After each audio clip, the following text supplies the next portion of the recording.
Hello friends, welcome to suggestive education. Suggestive এডুকেশনে সকলকে স্বাগত জানাই। এসএসসি জিডি 2026-এর জন্য আজকে আমরা নতুন সাবজেক্ট শুরু করব, পলিটি।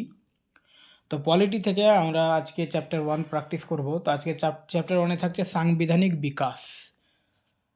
তো আজকের 1 নম্বর কোশ্চেন হচ্ছে 1935 সালের গভর্নমেন্ট অফ ইন্ডিয়া অ্যাক্ট অনুযায়ী কেন্দ্রীয় সরকার, ফেডারেশন ও প্রদেশগুলির মধ্যে ক্ষমতা বিভাজনের জন্য কতটি তালিকা ছিল? তো অ্যান্সার হচ্ছে 3টি তালিকা ছিল। Option D. 1935 সালের আইন অনুযায়ী ক্ষমতা 3টি তালিকায় বিভক্ত করা হয়েছিল। একটা হচ্ছে ফেডারেল লিস্ট বা কেন্দ্রীয় তালিকা, প্রভিন্সিয়াল লিস্ট প্রাদেশিক তালিকা, আর কনকারেন্ট লিস্ট বা যৌথ তালিকা। এছাড়া ভাইসরয়ের হাতে অবশিষ্ট ক্ষমতা অর্থাৎ রেসিডুয়াল পাওয়ার্স ছিল। এই আইনে অল ইন্ডিয়া ফেডারেশন গঠনের প্রস্তাব ছিল। Government of India act of 1935-এ কতটি শিডিউল ছিল?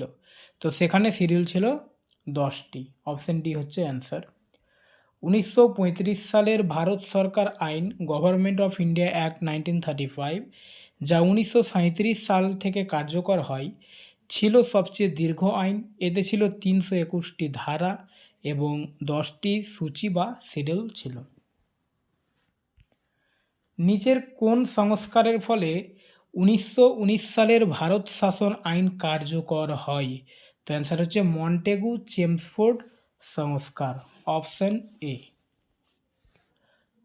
মন্টেগু চেমসফোর্ড সংস্কারের ফলস্বরূপ 1919 সালের ভারত শাসন আইন কার্যকর হয়। 1813 সালের চার্টার আইন ইস্ট ইন্ডিয়া কোম্পানির শাসন কত বছরের জন্য বাড়িয়েছিল?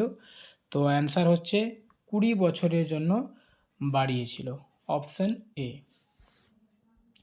1813 সালের চার্টার আইন ইস্ট ইন্ডিয়া কোম্পানির শাসন আরও 20 বছরের জন্য বাড়ায়। এই আইনের মাধ্যমে খ্রিস্টান মিশনারিদের ভারতে শিক্ষা ও জ্ঞান প্রচারের উদ্দেশ্যে প্রবেশের অনুমতি দেওয়া হয়। এছাড়া কোম্পানিকে ভারতে শিক্ষার প্রসারে প্রতি বছর 1 লক্ষ টাকা ব্যয় করার নির্দেশ দেওয়া হয়। এই আইন কলকাতায় হিন্দু কলেজ প্রতিষ্ঠার পথ প্রশস্ত করে, যা পরবর্তীতে কলকাতা বিশ্ববিদ্যালয়ে রূপান্তরিত হয়।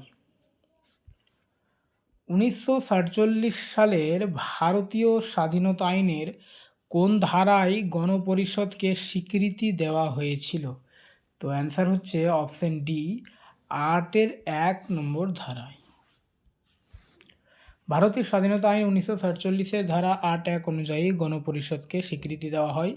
এই পরিকল্পনা অনুযায়ী সীমিত ভোটাধিকার ভিত্তিতে নির্বাচিত 1946 সালের প্রাদেশিক আইনসভার সদস্যরা এক স্থানান্তরযোগ্য ভোট পদ্ধতির মাধ্যমে গণপরিষদের সদস্য নির্বাচন করেন। ড্যাশ হল যুক্তরাজ্যের সংসদ কর্তৃক প্রণীত একটি আইন, যার মাধ্যমে 1947 সালে ব্রিটিশ ভারতকে বিভক্ত করে দুটি নতুন স্বাধীন ডোমিনিয়ন ভারত ও পাকিস্তান গঠিত হয়। তো ওখানে অ্যান্সার হচ্ছে ভারতীয় স্বাধীনতা আইন। Option B. 1947 সালের ভারতীয় স্বাধীনতা আইন যুক্তরাজ্যের সংসদে গৃহীত একটি আইন ছিল, যা ভারতে ব্রিটিশ শাসনের অবসান ঘটায়। এই আইনের ফলে 15ই আগস্ট 1947 সালে ব্রিটিশ ভারতকে ধর্মীয় ভিত্তিতে বিভক্ত করে দুটি পৃথক স্বাধীন রাষ্ট্র, ভারত প্রধানত হিন্দু অধ্যুষিত ও পাকিস্তান প্রধানত মুসলিম অধ্যুষিত, গঠিত হয়। এই আইন উভয় দেশকে স্বাধীনভাবে শাসন ও নিজেদের ভবিষ্যৎ নির্ধারণের অধিকার প্রদান করে। নিচের কোন আইনটিকে ভারতীয় সংবিধানের পূর্বসূরি হিসেবে বিবেচনা করা হয়? তো অ্যান্সার হচ্ছে ভারত শাসন আইন 1935। Option C. 1935 সালে ভারত শাসন আইন ভারতীয় সংবিধানের পূর্বসূরি হিসেবে বিবেচিত। 1950 সালের সংবিধান অনেকাংশে এই আইনের ভিত্তিতে গঠিত হয়। এটি ছিল ব্রিটিশ সরকারের প্রণীত সবচেয়ে দীর্ঘ আইন, যাতে 321টি ধারা, 10টি তফসিল ছিল। আর এই আইনের বিষয়বস্তু 4টি উৎস থেকে গৃহীত: সাইমন কমিশনের প্রতিবেদন, তৃতীয় গোলটেবিল বৈঠকের আলোচনা, 1933 সালের হোয়াইট পেপার এবং যৌথ নির্বাচন কমিটির প্রতিবেদন। নিচের কোন আইনের মাধ্যমে ভারতে কেন্দ্রীয় স্তরে দ্বিকক্ষ বিশিষ্ট আইনসভা প্রবর্তিত হয়? তো অ্যান্সার হচ্ছে ভারত শাসন আইন 1919। 1919 সালে ভারত শাসন আইন কেন্দ্রীয় স্তরে দ্বিকক্ষ বিশিষ্ট আইনসভা চালু করে। এই আইনটি মন্টেগু চেমসফোর্ড সংস্কার নামে পরিচিত। এই আইনের মাধ্যমে ভারতে নারীদের ভোটাধিকার দেওয়া হয় এবং জনসেবা কমিশন প্রতিষ্ঠার ব্যবস্থা করা হয়, যা 1926 সালে গঠিত হয়। ভারতীয় সংবিধানের একটি বড় অংশ, বিশেষত এর গঠনগত অংশ, সাধারণত কোন আইন থেকে গৃহীত? তো অ্যান্সার হচ্ছে 1935-এর আইন থেকে। ভারতীয় সংবিধানের একটি বৃহৎ অংশ, বিশেষ করে গঠনগত অংশ, 1935 সালে ভারত শাসন আইন থেকে গৃহীত। সংবিধানের মোট 395টি অনুচ্ছেদের মধ্যে প্রায় 250টি অনুচ্ছেদ সরাসরি বা সামান্য পরিবর্তনের মাধ্যমে এই আইন থেকে নেওয়া হয়েছে। নিচের কোন ভারত শাসন আইনের মাধ্যমে মন্টেগু চেমসফোর্ড সংস্কার প্রাদেশিক স্তরে দ্বৈত শাসন ব্যবস্থা বা ডায়ার্কি প্রবর্তন করে? তো অ্যান্সার হচ্ছে ভারত শাসন আইন 1919। 1919 সালের ভারত শাসন আইন অনুসারে মন্টেগু চেমসফোর্ড সংস্কারের মাধ্যমে প্রদেশগুলিতে দ্বৈত শাসন ব্যবস্থা প্রবর্তিত হয়। প্রদেশে দ্বৈত শাসন বিলোপের সুপারিশ কোন আইনে করা হয়? তো অ্যান্সার হচ্ছে government of India act 1935।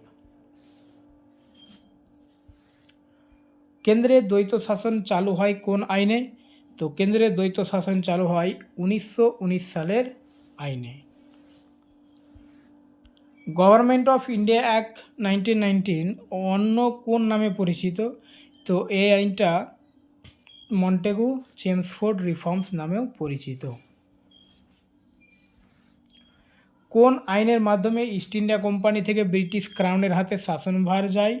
Answer হচ্ছে গভর্নমেন্ট অফ ইন্ডিয়া অ্যাক্ট 1858। নিম্নের কোন আইনটি ফেডারেল বৈশিষ্ট্য প্রাদেশিক স্বায়ত্ত শাসন চালু করে এবং কেন্দ্র ও প্রদেশের মধ্যে আইন প্রণয়ন ক্ষমতা বন্টনের ব্যবস্থা করে? তো অ্যান্সার হচ্ছে গভর্নমেন্ট অফ ইন্ডিয়া অ্যাক্ট 1935। তো আজকে এই 15টা কোশ্চেন, এরপরে আমরা পরের চ্যাপ্টার নিয়ে আসবো। ওকে।